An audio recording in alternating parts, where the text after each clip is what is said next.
Lima, fa, tolu, lua, tas, seki. O te whiwhia lava sa moaisi o atunu pele o te toi o whalofa mo whatalo whatu. Ile nei tau ringa lua o ta por kalame sa moa ia. E ioe matalitonu pali i le tampo ua ai le polango. Lo whapena o na lango malupea wholonga o tātu atunu i le taita itama le atua o sa pota. I lo outou soifua whalau, ma le malanga whaiwhai pea, a sa moa le atunu e pele i lo whatu. Lea umwhai o na tātou to e whiutanga, whiroa. I lau sira mai moa ai meise fo i o lau whawhongwhonga sa moa i le tāpolo kalami. Ia ai tau mwhai atu, le whatau waa o la autou au auna, e mori atu. Se motu ngā awha ma se langona, i tonu o tau maota ma o tau lawa. Ai mai se lava o so se vai panoa, e whapena o na o tau Maua ma o tau whafonga inai.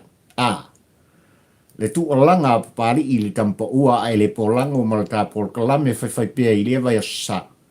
Ia, ma le vai o sa se i o mai ni nei te au li ngulua sa moai. Ia, ua ma vai le malamalama sa moa le ni yaso. Tulanga e pei ona iai whaiva ma tiute. O le sa ilinga maloa o e sa moa le atunu pele le ngata i tutono le tātu atunu a o whafo mai. I atu motu o le Pasifika se i o mai lava le nei atunu o te nofo ai. I au te aro nei ia ai maise o Ausitalia a Amerika. Le atu Europa, le atu Asia, ma so se tafa o le lalolang. O lo whapena ona nopia i ai ma lalata i ai. Ia, le pa ia mane malu o le tātunu o Samoa i lan sa ilinga malo. O nau whapea i folea i loto whatawaa mane whaaloalo Samoa i lau whafongfonga tāpua i le nei te au lingulua. Se ua malo pale. Malo le tauatai, malo le whalau Samoa, o te o whalofa mo o whatalo whatu.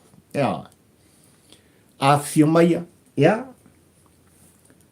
tala mai, a ao mare pa ia o tātu o tunu i maota nei, se kosoro ka kufala. Ia, ile mai tau o papali i tūlanga i pei ona iai, ia, wha maumaunga wāra tāporo kalame sa moai malau tāpua inga, ile nei fo ia fiafi, liunga lua o tā maftang, e whiulinga mai ia e whaisi kuku o kako mei o la tātu talanoi. Ia, e whaisi tele, o tūlanga, ia o mata upu o manatu fo i papali i la autou o na o te longo puia i nai lau tāpua inga. E leanga e whaisi, e whaisi o ngaonga mare matautia o mea sa tupu sa moa, ia mai lava, ia i leurua i tai au, ina ua wha marmara maina e le atua le aso ua fo i mai lautou soi fuafalau. Ia ai mese fo i o le ola whatawa o pari se i tini taunu mai. Ina ua pōng sa le aso, ua ngoto atu, le la ma le marmalama o le nei aso fo, ia na whapena o na santulu i pēa ma fua i le tua. Ia ilo outou soifua ai mese fo i o wola whatawa. Ia, ua e tanga i ane sa moa i tūlanga i pei o na iai le autu. O le launga papali i le kampo ua ai le polango. Ia, wa o manatu leanga e whapega wingo le asolo nei sa moai. I lau tāpua inga, ai mese fo i o le mai taunu no fo pari i tampo ua ai le polango i lana wa ai o le whalongolongo. Ia i mea ua tutupu, maa sa tutupu, i le tā ua o le asolo nei sa moai. Ia, o Loimata Maligi. ma le tulafono. Ia. Tui la epa, le pule rimoni. Sorry a se mea. A wā ua pā se mea. Ua maua fo i se mea. O le fili o le tamu. O le maua. O le au te lenga na. O le au tū. O le launga mafufonga o pari i le tampo ua ai le polango. Ia i lau tāpua inga sa moaira ua atunu pele. Ia. Ai wau manatu lava e tau lava i na o toi whailo i lau tāpua inga sa moai le tāua o le aso le nei le aso lua suma le whaa. O le masina le nei o a peli la lua fe lua suma le lua a nga i tua i le tausanga na se i mawai atu nei le aso lua suma le whaa. A peli la lua o lua suma le tasi sa moai. Le anga o le aso le nei ua pati pati ai.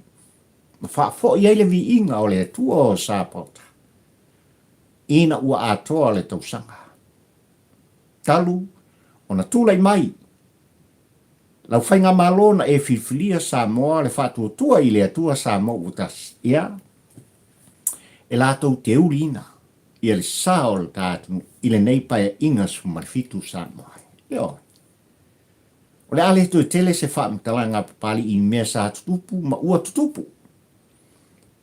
Ua outou sila i ai ma outou mai moa i ai. Ua outou whaafonga i ai.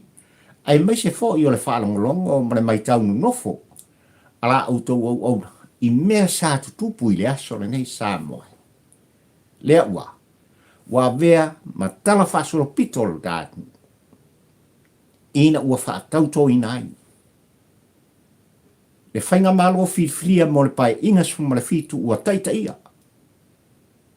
E lana fionga i le sa whapito, fia me na aumi mta afa o le lua i tau sala o le Samoa.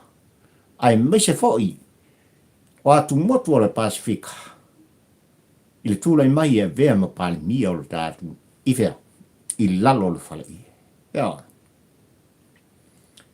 O te ioe ma o talitonu Samoa e, i le paia mani mamalu o le atunu u, ia i lato uma lato te langlangoina. Le whātua tua i le atua sa mo utasi, ai mai se foi o le paia mane mamalu o le atunu u.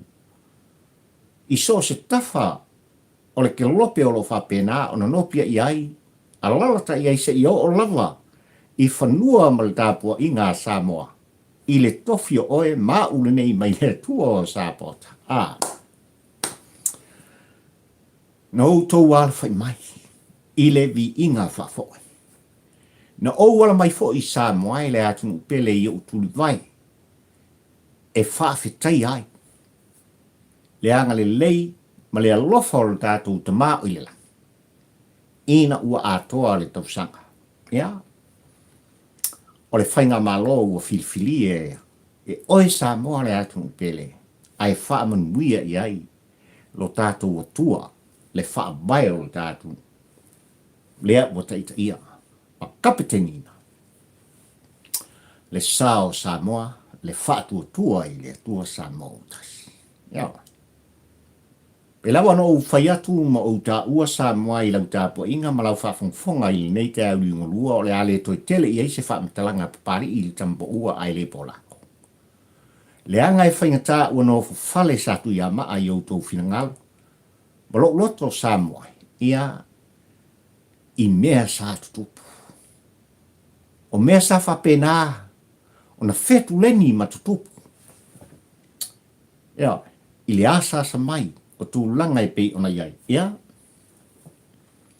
le tau, ma whai mai, o le whainga malo o le whatutua i le atua sa mo utasi. Ai, ua ta oto lava, i langa tonu tū langa i pei ona iai.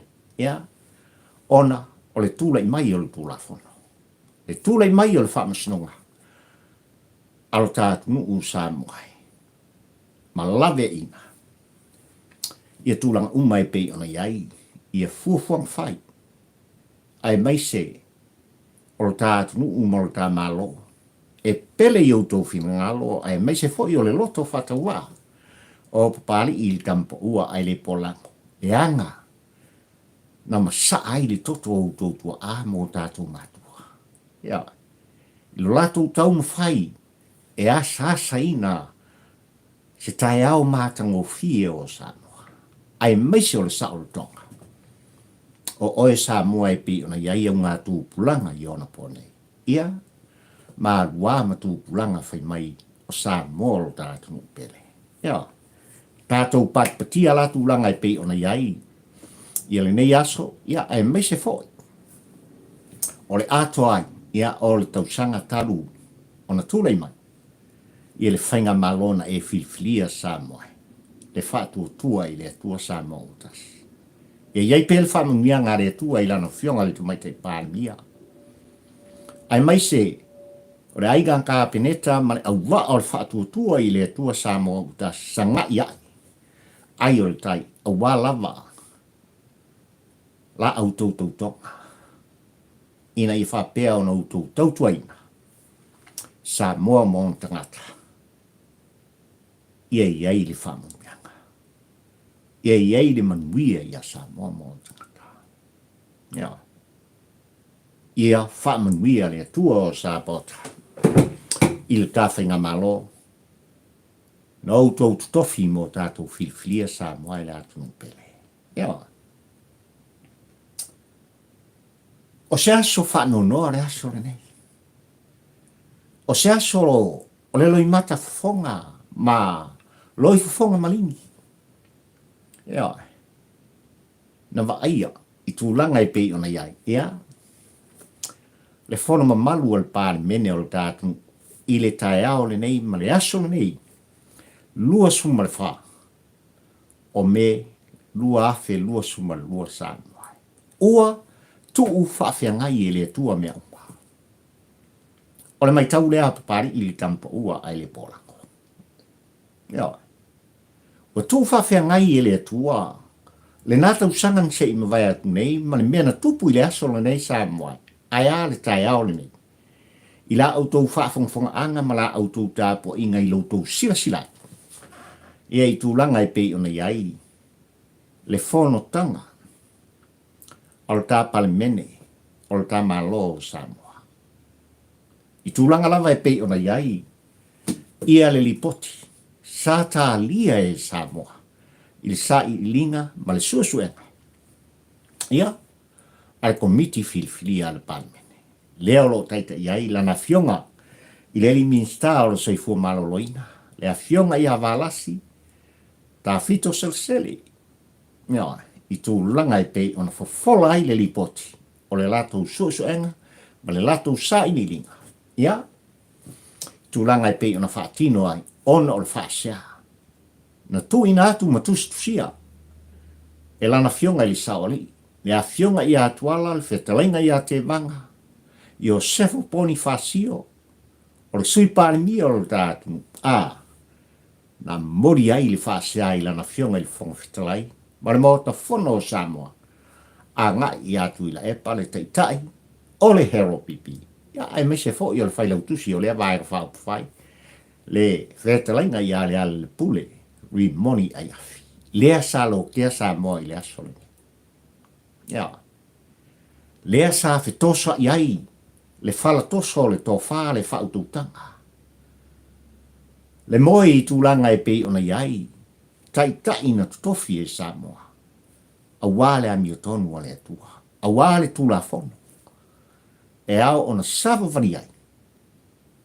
O ele Samoa.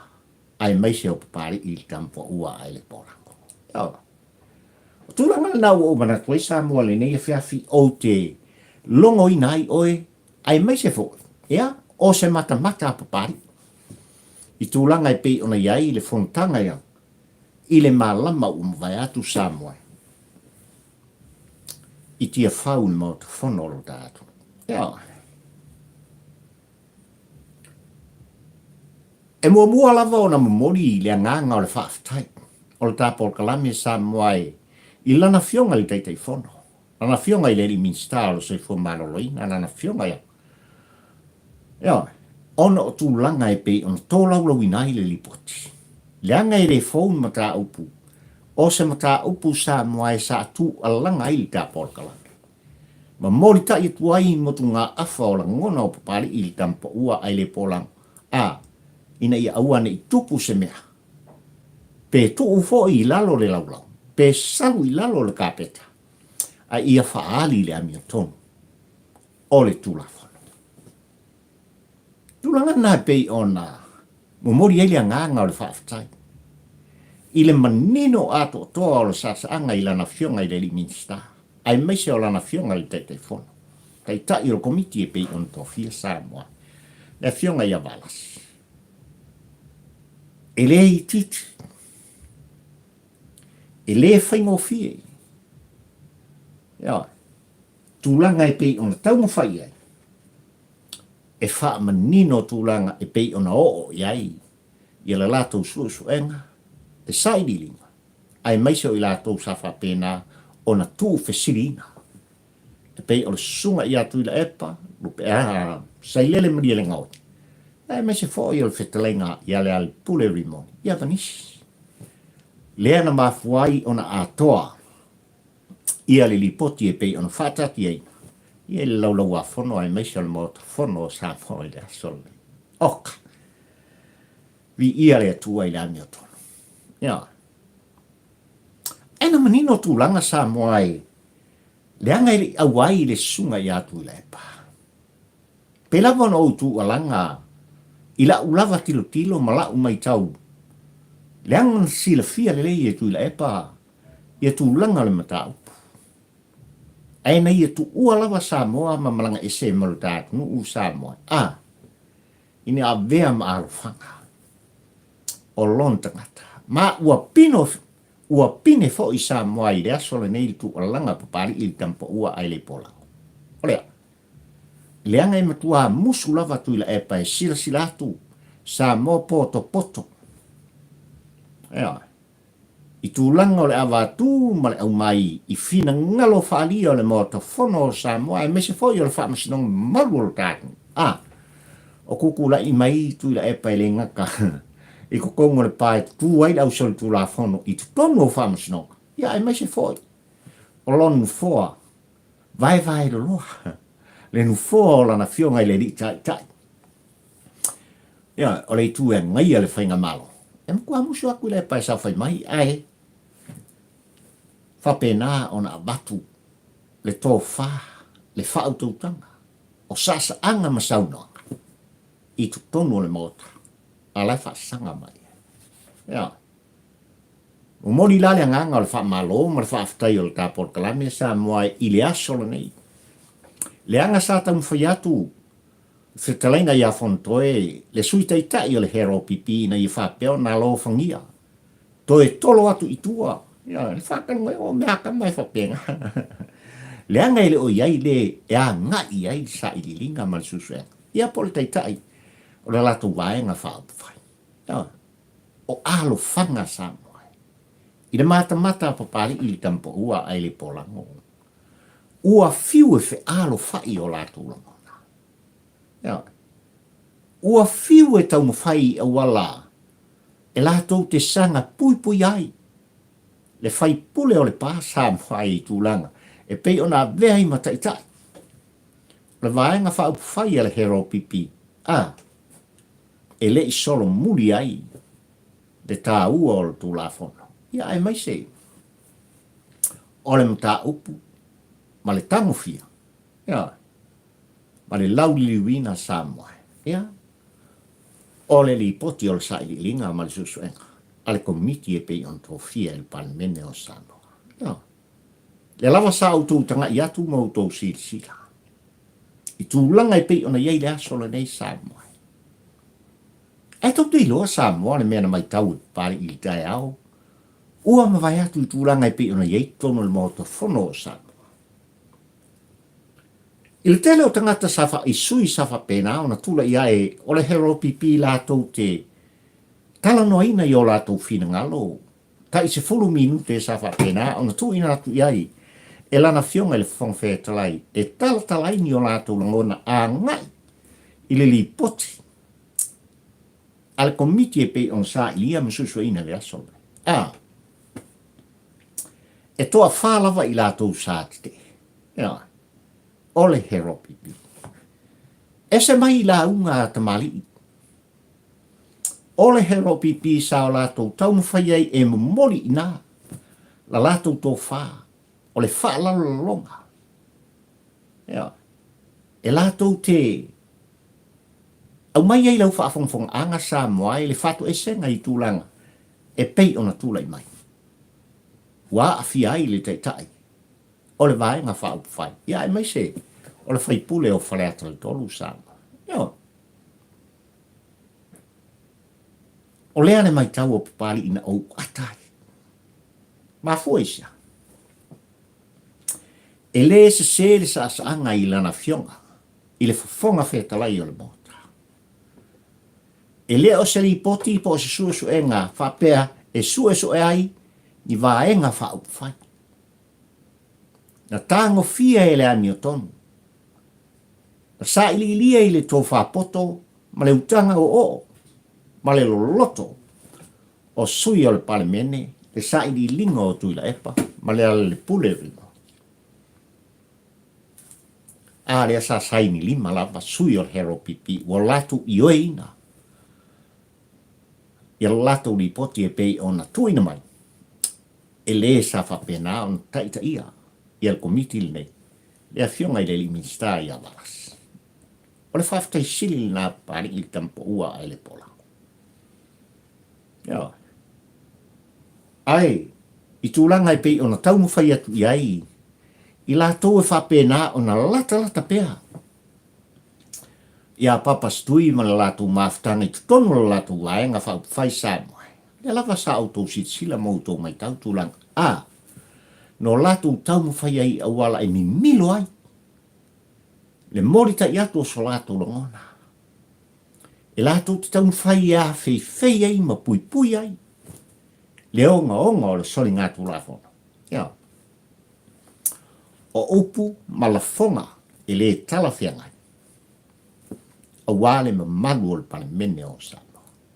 Le mai tau lea pari i tampo ua ai le polango i le asoana.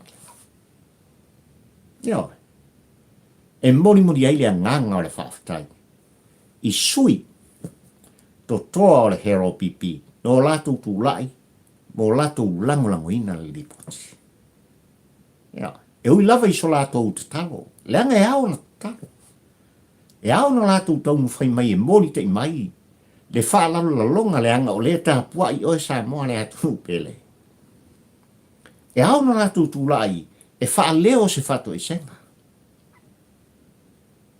Mō tui la epa, lo lato te itai, ai maise. O reu po lea so le sa moa e makaukia. Le alawa na utou sila. E tau fofo ala mea lawa tūlanga le mata o pū. Ai whai lawa si munga o le tama lea. Ia.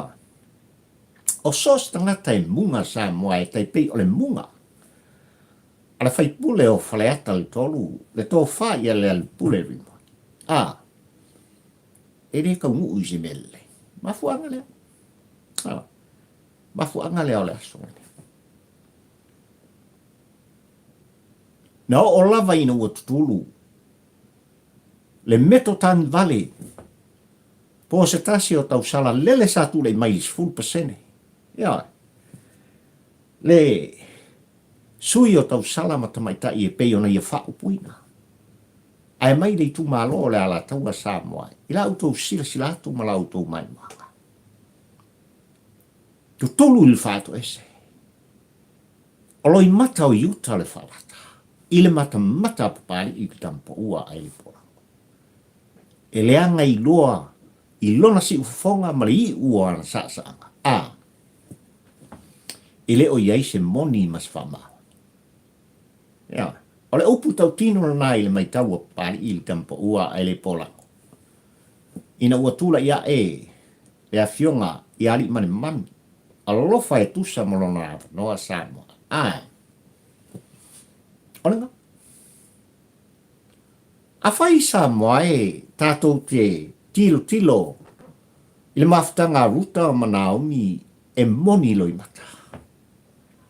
E o lava il tinapa ia i a Maria. Na wala mai ai le alo tele o le tātua, Iesu Keriso o le tā whaolata.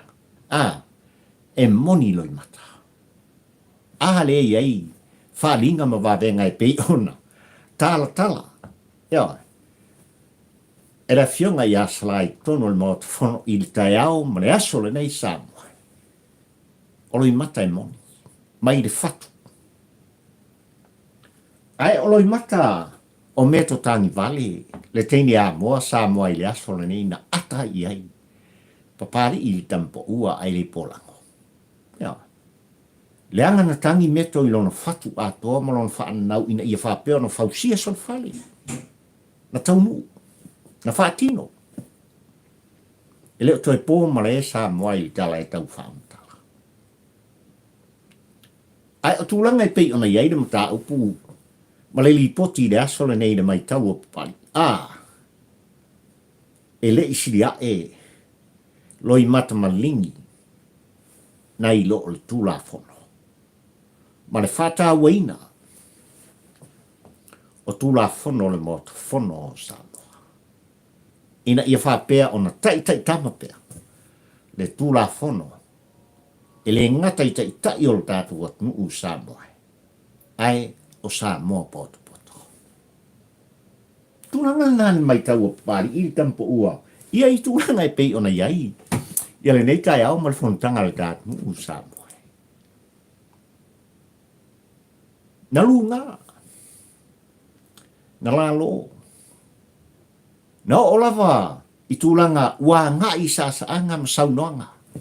A suia ngai i le whaamsino. Le whaamsinonga o tātu Samoa. La mele sa kau aku. E lana fionga i le tamaitai pānia, ai maise o la fionga i amalas.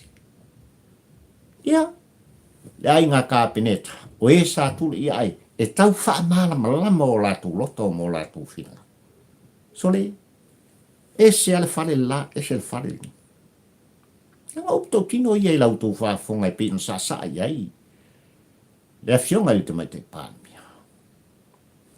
E se au, e se le malaira. ele kukusa mala. Ya. Alanga, ele kakau fai mo ko apa yo i tūlanga i pei ona iai fai unga le whamasino. Ya. Ua mai le fai unga le whamasino. Ua manino fo i tapo inga o Samoa le atu pele. Ua wha maunia. Le sori ngā Tulafono o le wha le minga o atu la epa. Ai meise o le ale le pule rimoni. Le fai pule o le pāma le fai pule. Ja, o fale ata le to. E ui na le aise sanga, ai ua wha mauni. Ale ana manino i lauto wha fonga, man wha alungo longo pari i tampo ua ai le polang, ina ua o, iai le maa lenga i lana fionga le tamaitai pari. Eo, tūlanga e pei ona iai, le whea ngainga no osia. Le mafua anga ma le wha apungai. Nā lai ona whai, lea whea ngainga e pei ona tā ua ma tala noa i pēa sui o hero pipi. Ua tau nuu i le whaamasinong mau. Ai se al malai len kuponela. Ea, o le malai len kuponela, o le pale mene o le atu. Lea sa iai li poti e ao ona tāngu fia Samoa. I lau tapua inga Samoa o te ioe ma o te tonu. Ua o tau pati. Ua o po. Leanga le i fua whaamtalanga pi ona o tau whaafonga iai. Ma la fonga e ao o naro lofa i atu ila e pa ua whaase fulu tau sanga. Leanga le upitau tino pari i tampa ua ai le polango. Leanga ua levana o tau muli. Ua levana o tusi. Wa lewa na whaari o ulangona mo o manatu i le fia tau sanga o tuana i Samoa. I le tūlai mai le hero pipi, ai mai se le taimi ina ua taita ia e tū lepa. Lo tātunu, i le lata i le lua suma le tolu tau sanga tūlai mai le mpali mia Samoa. Elei titi. Ya, elei titi le tū alanga papali i sā. Whapena. Ona black and white i tūlanga e tusi ai o langona. Ya, siap newspaper sa fai ina ia whapeo na mori ta ia tuai. Se la ngona whatau wa. O papali i tampo ua ai le polang. ai mai se o Samoa poto. Ai ono sota inga Samoa i le nei vai tau e ma eu. E ma eu le anga le. O le atua o sa pota i te ngata sa i. Te awa iei nei sota inga whanga i o po. Ioi. Ka o kia o nera kako kualang maua mai Samoa. Ioi. Ka o kua i runga tu alanga pari maua mai Amerika. Maua mai le rira Putini le o lo whai ngei le kawan ngei le vau Rusia. Ioi. Mai Ukraine. So se mea. Ua so ai. Le te lope o tau sila mai o tau whaafunga mai. Ai o lo whai pēr le whai walu tu alanga. Apapari i le tampa ua ai le polango. Ioi. Ua whai wina le aso Samoa e le whantanga. O le ale mea wei. Ua pasia.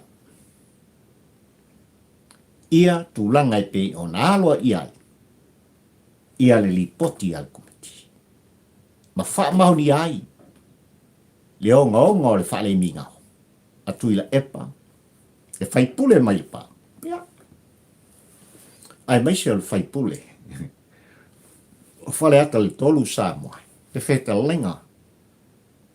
Ia le pule. Rimoni ai afi. Ua wha mauni. E Samoa i tūlunga e pe o na ieri tō launga.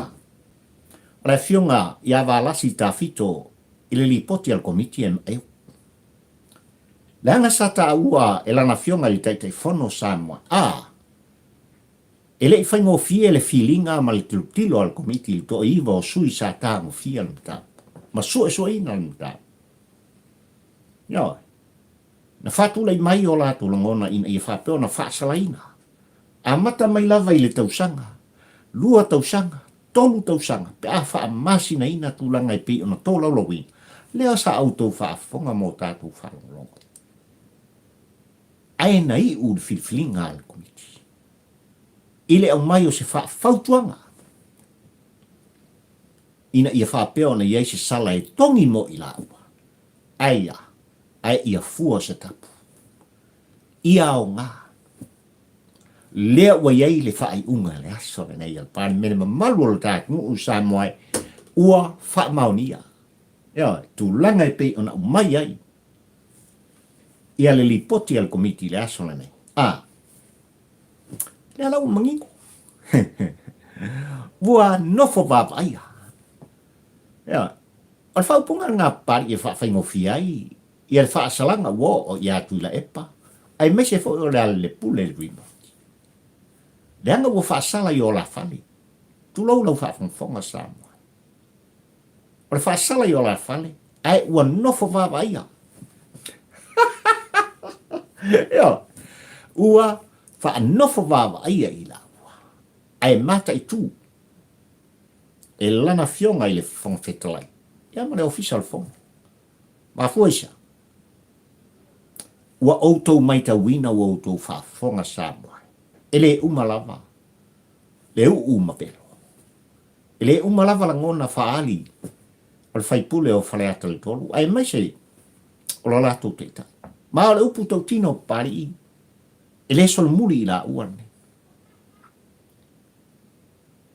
Ele au maia se whai unga. A mea e vai aso. Pe masina. Ea. O loo nofo vava ia. Ai o le hali mea kupu. Ele ngaka i ngofo vava ia i la ua Samoa. Ai a mata tu le aso nei le aso lua sumar wha. Le masina nei o me lua fe lua sumar lua se ia o. I tūlanga ua mautino ai ua sui o la winga. E rei se komi. E le tutongia. E se le mangia. E se le taua. Le anga e tau o na alo ia. Ia tūlanga i pei ona iai. Tulafono tu Maua le mota. E taita i tama. E taita i nai. I so se sui, po so se whaipule. Ia, i tūlanga i pei ona iai a mionga tau loa. Ia, wale mota fono o Samoa. O ila wala Samoa i tūlanga i pei ona iai ni nei te au le fontanga. I la auto silsila ma la auto mai moa ai. Le tu fata singa le na. E pali il nei na nga wa i eisa wa ili tampo ua ai le polango. I lana mata mata ma lau mai tau. O le au te lenga le na. Ia. Ai ma eu sa moai. Le toa o lana fionga i te fono. Ai ma eu sa moai. Le toa o lana fionga i le tausanga. Lana fionga i le sao whapito. Le aunga whapae. Lana fionga i le tamaita i pāle pia. O le makwai koa. O la fonga i le ngangana. O le kiliva ina. O upu i tutonu o le maota fono o Samoa. Na longo i tino ai taia le fatu. O la mena mai tau e pari i le aso nei ina ua sa ala na fionga le tamai te pari mi e whaamanu na mai tu uma. Ai maise o tūlanga i pei ona. Mo mori ai ma le lafo ina i e whaamau nia. I tūlanga o le ripoti al komiti. O le upu tau tino o papari i le tampo ua ai le polango i lau mata mata malak mai tau Samoa. Na iai whaatasi ma nganga o tua. I to tonu o le mota fono o Samoa. No lato tu musu. I le upu marenga ngana. I lana fionga. I le tamaitai pāle. Whaafetai tele. I lou tūlai mai o e lava o le la whanua a Samoa. Fo i le vi inga i le atua. Leanga o le eti tāpua i Samoa. O lele olo e pō o le whala. Ma e tui tō i le muli pupanga. Ula le muli la a o alu whaiwa. Tai ta i sa tofi o le tātu. O nā alia. Aua le milia. Aua le omi o mia. Whaaniwa le ale upu. I tutonu o le mota. Ai ia mo mori le tofa. O mori le whaautautanga. Au mai le malelenga. Le anga o tai tai sa tofi e Samoa. Matango fie. Le au te lenga o la ngona o la na fionga i te mai tai pāle mia Samoa. Ua teu whatu e papāle i kai au le nei, ma le aso le nei. I tūlanga i pe ona iai lana malelenga i tonu le mota fono o Samoa. Ia toi whaafo i le malu o le palemene o Samoa. Mai i le ulua i aso. Na whaavai ai i tō i ina. Le fono whaavai o le tātunu se i o mai lava ina wa sisi ai. Le tanga mai o Samoa i ta siva ono suma le lua. Ai ongo sfulu. Tau sanga. Lele koe ongo aso. Ia, tātou tau nuu iai. Ma tātou pati patia Samoa. Fast fulu tau sanga. Lua suma le tōru tau sanga ni tūlei mai eitu ira e pā. Ua ta whea le utua tau whau. Ua sola ngana. Ua wha saa pasui upu. Malangona ua leiloa fo ili sa onga ma le pi onga i tūlanga. Ua na uma vero. Ia. Tūlanga i pei ona iai la fonga i tutono le maota fono o Samoa. Ola mai tau lea pari i tampo ua ai le polango. Ua le ai senga ngana. Ai ua le tai aolo nei, ua atoa i le tausanga Samoa i le tūla i mai o le whaatua tua i le atua Samoa utas. E le whaingofie. O toi tau mwhai lana fionga i te tai. Lana fionga i tamai tai pāli mia, ai mai se olona auwa. Sei toi tu mai tutonu le sao Samoa. Sei toi whaafo i le mamalu o le pali mene o Samoa. I ona tūlanga mamalu, ma le alo ia e pei ona tūlai mai le amatanga. Ai, ua ta whea i tūlanga e pei ona. Whaata alo ai. Whaata ta alunga ai. Ia le upu ma le tala, ma la aunga i tutonu le mota fono o Samoa. Au inga mafua. Mafua mai lava i aku i laipa. Leanga. E onga upu sa tau tala i ei te manoa. Le ai se apa, le ai se mata. Na ia fau ao ai. Fau alunga. Ion langona sa whapena ona tu alanga i tu tonu le mota whanole ni. Angai mai ia te oe sa moa malau tāpua inga. Ua ane. Ua tali le tua o sa pota. Vi ia le li. Vi ia le li. Ia i tūlanga i pe ona ia. Ia le awa tū mana umai. I upu whai o tā. Eo. Ua whaasalaina. I le no nofo i o la whare. Le aini o la tutongi a matatu. I le aso le nei na pasi ai. Ia le li poti ale komiti sa ngafa mala tau le sa ilinga ma le susu inga. O a mionga. Tau aloa o sui malu e pei ona mo lia i le aso le nei.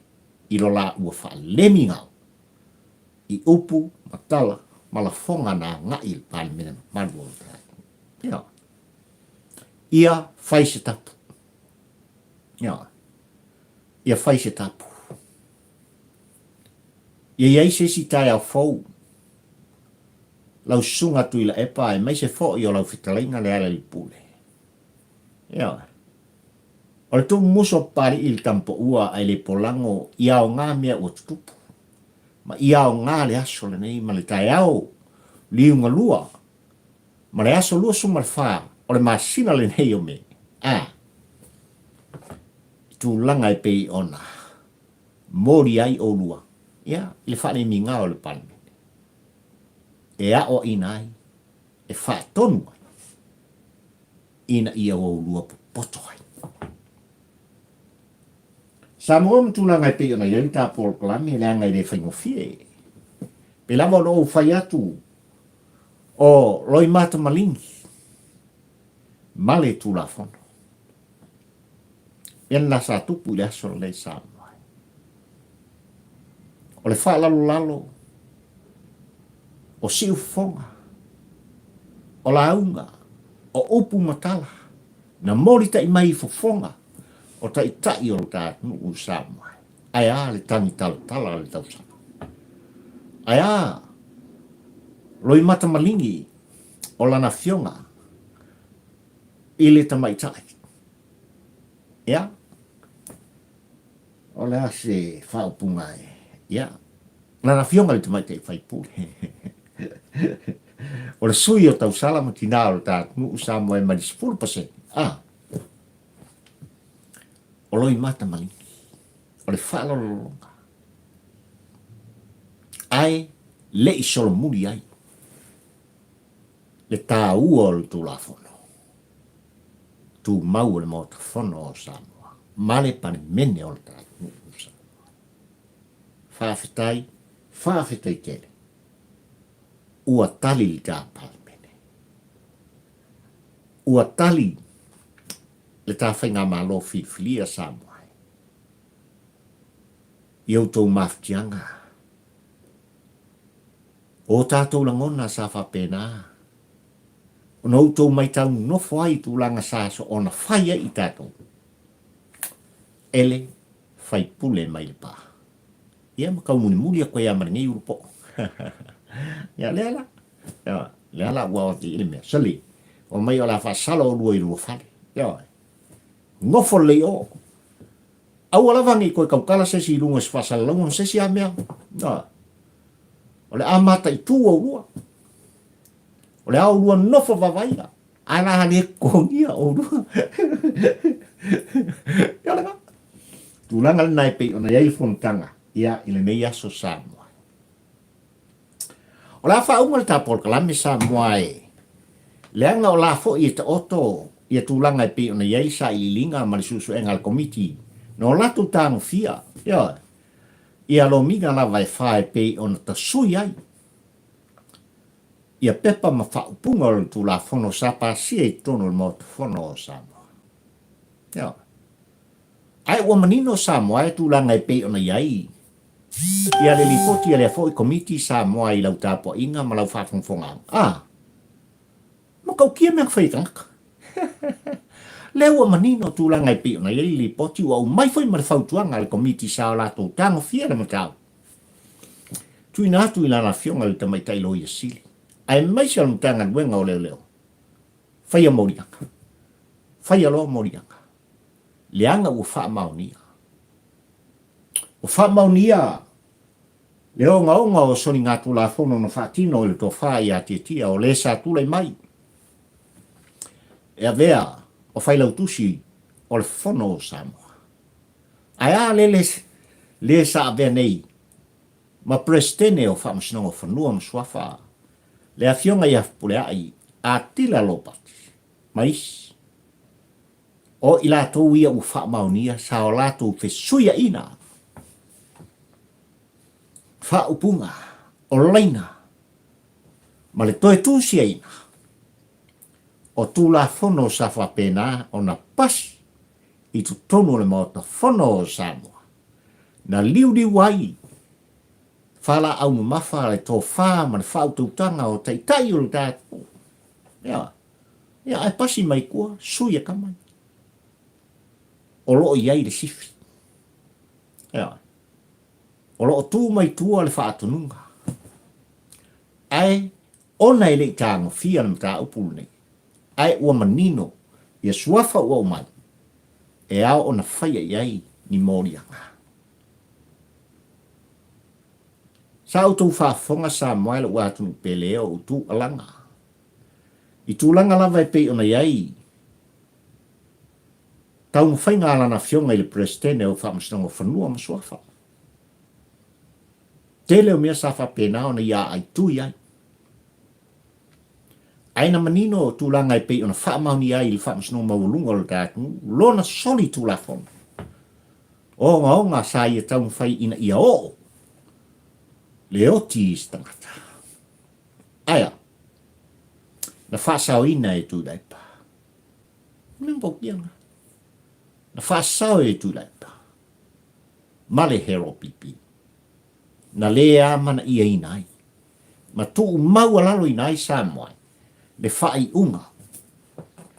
A le wha masinong maua lunga o le tātu. Ia. Ia paia inga umawai atu. Ia mai lang kama koe. Kua iei. Ia vea mo. Prestene. O wha masinong o whanua masuafa. Wangi. O maua. Ia. While kama le maua. Me lava on tu alanga. Le taitai o le kalesia katolito sa. Wai le launga o le senturi le natau sa. O le filial kama le maua. Mai fōringa mai a. Wa iei lava nisi ua maua. Nera wa makang maua sa moa. O le tā ua le nā. O le whainga malo. Wa tūlai mai. Leanga o lo whapena o na tai ele Tulafono. Ma wha malu le Tulafono. Ala ia mau suanga ni. Ai ole atele ia se wha mtalanga papari. Ia. Isa I linga ma wha maumunga. I tūlanga e pei ona iai. Ai e tau lava ina o whailo atu sa. Leanga auto mai tawina le tu alanga pali I tampo ua ai le polango I le mata upu ai mai se lava le whamasnonga whanua masuafa ai mai se o le safa pena tule mai a vea ma prestene o whamasnonga whanua masuafa so soa kui e malerida o lens leia le tikit ku alanga pali I lauto whaafonganga ai o lea ua wavala ata o le amio tonu ane atua I lau tāpua inga Samoa. I lau tāpua inga. O te ioe, o le tāpua kalame nai le astofi o le a ou. Au ili nai, ea. Ia le lipoti al komiti e pei ona o tāua. A ngai atu. Ia. Ia I lato. No lato ta suia. Ia mawhao ngā ina. Le saini ale au malu ole malo. Te mani makau kia ole ngongo me whai tangata Samoa. Ai mai tem nei Samoa le ua atunu pele, ia, tātou pat patia. Fo I le vi inga o le atua, ina ua atoa le tausanga. Tūlai mai, I le whainga malo sa e filifilia Samoa i le whaatua i le atua Samoa utasi le taitaina. I lana fionga le tamaitai pālimia malona upa. Vi ia le atua o Sapota. Ua saunia e le atua. Le matango fie o mea upa. Awa le wholaunga le tātu. E awala mai le whainga malo. O tātou filifilia. Whamanuia le atua o Sapota, Samoa i lau tāpua inga. I lau whaasausonga manau moin moanga i le tāpolo kalami le nei e fiafi. Ma le nei te au i ngorua. E iei le anga le lei o le atua.